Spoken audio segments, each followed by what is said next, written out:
Alright, so I haven't glued this together yet.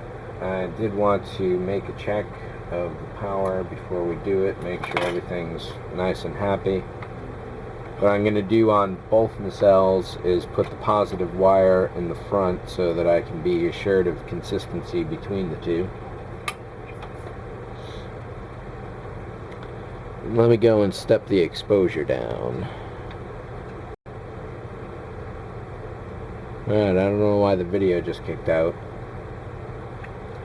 But I was just saying there's a little bit of a hot spot right here at the front. It's not too bad. It looks like I lost my exposure as well, maybe. No. I don't know why that kicked out, but as I was just saying, there's a slight bit of a hot spot right at the front there, especially more noticeable in proper room light. So what I'm thinking I'll be doing is taking a Dremel and slicing off the top half of this particular LED. And I should note, this thing gets hot fast. So on the camera, it's interesting to see how definitive this line of glow is here. It's not quite so definitive in person, even with the lights off. Once there's some light coming up from the body, that'll help out the pylons a lot. I'm really happy with the way this looks. It's possible that there's too many LEDs in here, and this is going to get really hot really fast and easy. It's already very warm to the touch, and it's only been on for a few minutes.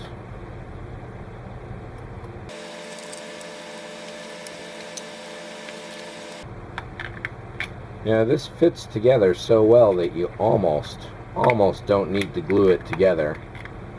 There's a bit of a gap right here, but if you wanted to leave this open for maintenance, essentially what you could do is possibly glue in the bottom half of the pylon, or put a drop of glue on one side but not the other so you can slide this out. You'd probably have to get rid of that key though.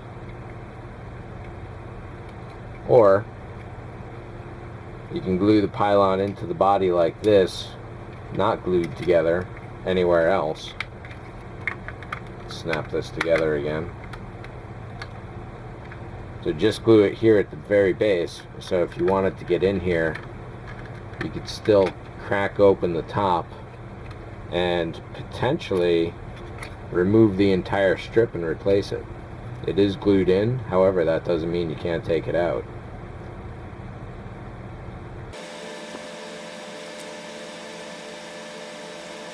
I should note that these LEDs are in fact hot to the touch. They aren't burning hot, but I do see how they could get that way relatively quickly. The 10mm at the back is completely cool, so it's probably because of the intensity of them.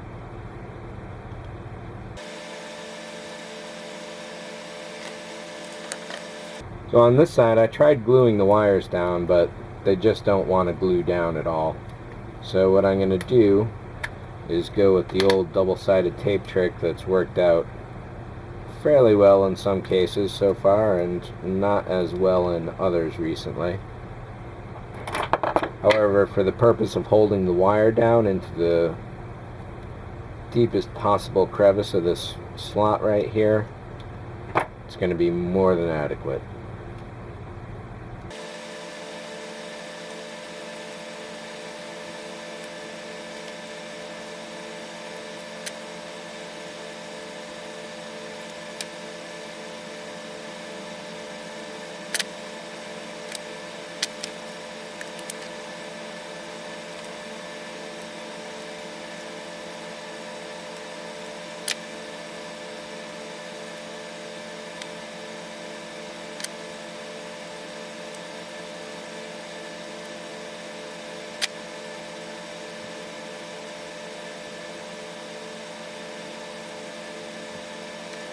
So lighting this up, I found that having the wires loose inside the pylon, there was the slightest indication of a shadow going on.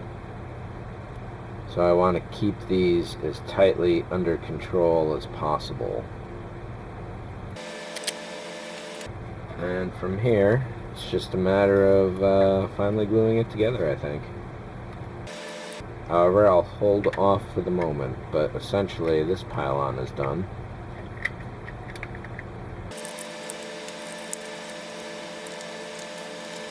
There we have it. So, how did I do all that? Alright, so let's go to this nacelle. So this is going to be the experimental nacelle. Let's get the Dremel. And looks like I got to do this slightly off camera. Or can I angle it?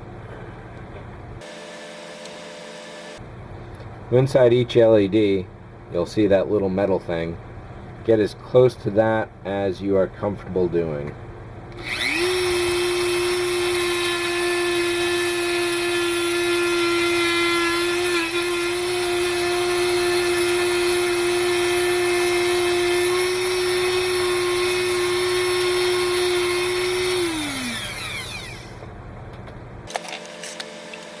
Simply slicing that end off is going to fog it up to some degree. However, we can help that out even further with a file.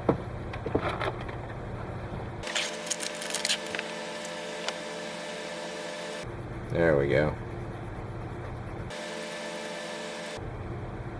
As long as you don't hit that filament in there, or whatever it's actually called, I suppose that's the diode itself, it'll still work fine. So if you don't have time to wait for frosted glass to dry, and you happen to have a file or some sandpaper,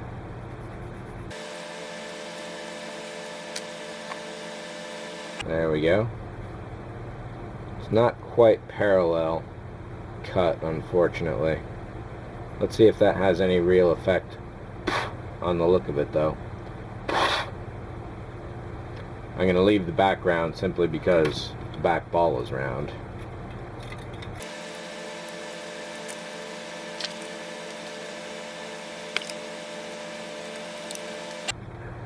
So yeah, this is much more diffuse overall, so I'm going to actually cut the front off the other one as well. I still have to aim it properly, and for the back too. But what I'll need to do first is glue this into place, and you can essentially use the black, you can essentially use the back to tell you what's going to be level for the angle of the light here. There we go, we'll get our normal angle back here on the camera too. Alright, so the front here is looking much more diffuse. I'm actually going to chop off the front of the other LED because this looks so good. So the next step is going to be gluing this panel into place. I can essentially use the back here to tell me what's going to be level for the angle to set this at. I'll drop a little glue in there. Yeah, I'll drop a little glue in there and let that dry for a little while.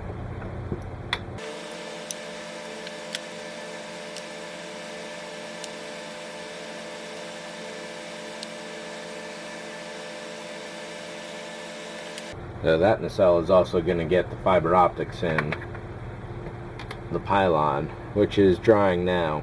It doesn't have to be completely dry when I go to seal it up, because once it's in place, it's definitely not going to be moving around. Trim this down a little better.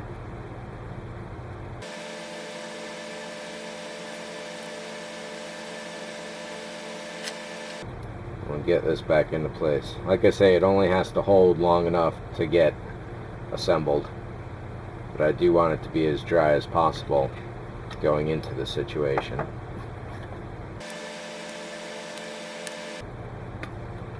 And who knows, maybe if this looks good on this pylon right now, I'll actually go and do it on the other. But I think a side-by-side will be warranted at the very least before that happens. So let me stop messing around with this, let it glue a little while longer. This guy's going to have to glue a little while longer too.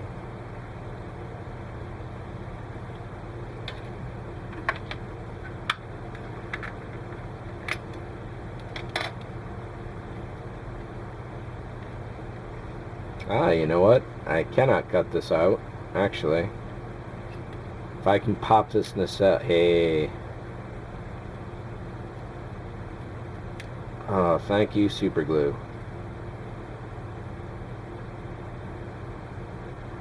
So that's going to have to go back in a very particular place. However, it did just get me out of the problem of how to figure out how to do this.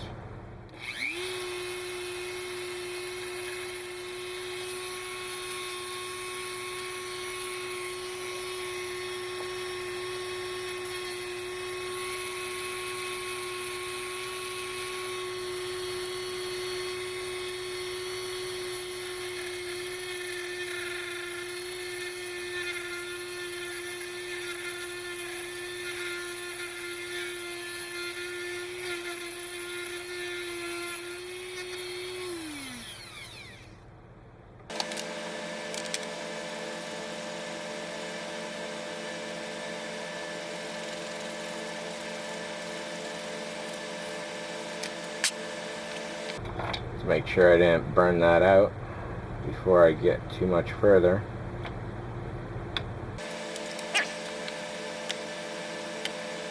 Let's get this front cap back on.